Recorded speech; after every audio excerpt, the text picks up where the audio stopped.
you about my history with Wi-Fi. I've actually talked about this on the vlog before, but when Wi-Fi first came out, I tried to set it up on my brother's computer. I just could not get it working. I was like, the technology's not ready. And then there was an interstitial period of time where Wi-Fi was fine, but it was always so vastly inferior to wired that I just stopped bothering with it. And up until 2 months ago, I just used whatever built-in router came with my service. But I'm here to tell you that Wi-Fi 6E and Wi-Fi 7 are incredibly fast. And it's not gonna be as reliable as wired.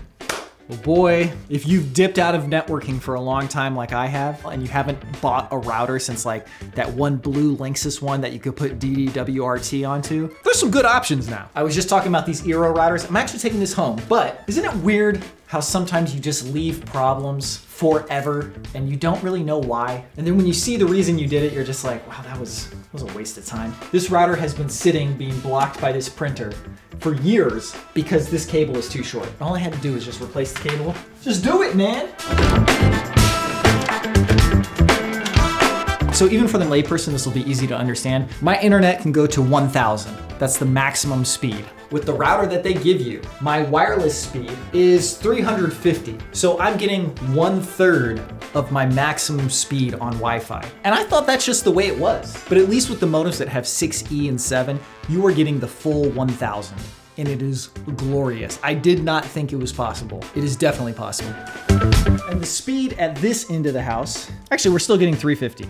So this house is small enough that the speeds are just fine this far away. But if they weren't, you can just add another one of these and it will extend your network. But the fact that you can do this is just such a step up from what it used to be. My buddy Lorenzo actually told me about this type of thing a while ago and he's like, oh yeah, that's what I got, it's great. And I was like, oh yeah, I should get on that. And I never did. But I'm here now, living the good wireless life.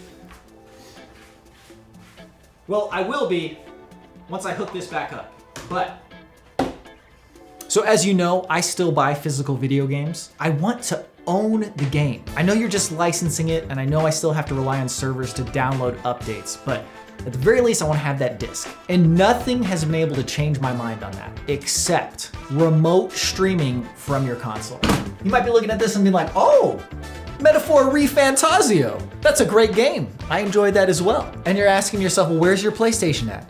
My PlayStation is at home. I'm using my MacBook to wirelessly play my PlayStation that's at home. And it is the most magical, next generation, living in the future moment that I have had with the PlayStation 5 generation. That's probably not true. Final Fantasy VII Rebirth is probably that moment, but this is a close second. But the problem is, if you are a physical disc owner, I cannot play all these games unless I have physical access to the console. If I had downloaded these games, I could just fire them up right away. I just have to play the game that's in the console right now, which is fine. But man, that's the first time where I'm like, oh, it would be really nice to have digital games. Let me tell you though, if you're not on this remote play thing, figure out how to set it up, put it on every one of your devices. I could play on my phone, I could play on my computer, I could play on the Steam Deck. Awesome. Oh, and yes, I am using an Xbox controller to play a PlayStation game. I love it so much. I love the interoperability, the play anywhere. This is so close to the future of ubiquitous computing. And I know you Steam players are like, I've been able to do this for like 10 years now, and I've used it before. I have a Steam remote play thing, but being able to do it on a console just feels different to me because I can always have it on. I know a lot of people leave their computers on all the time, but I don't. But you can just leave your PlayStation in rest mode whenever you want to play, pop it back on. It's dedicated to just that, so you don't have to worry about if the computer's being used. I like it.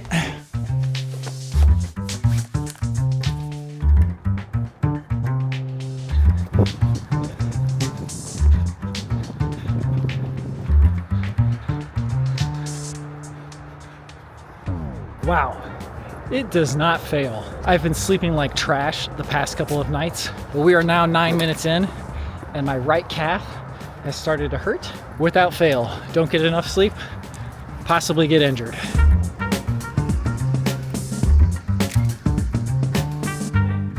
I do not like getting injured.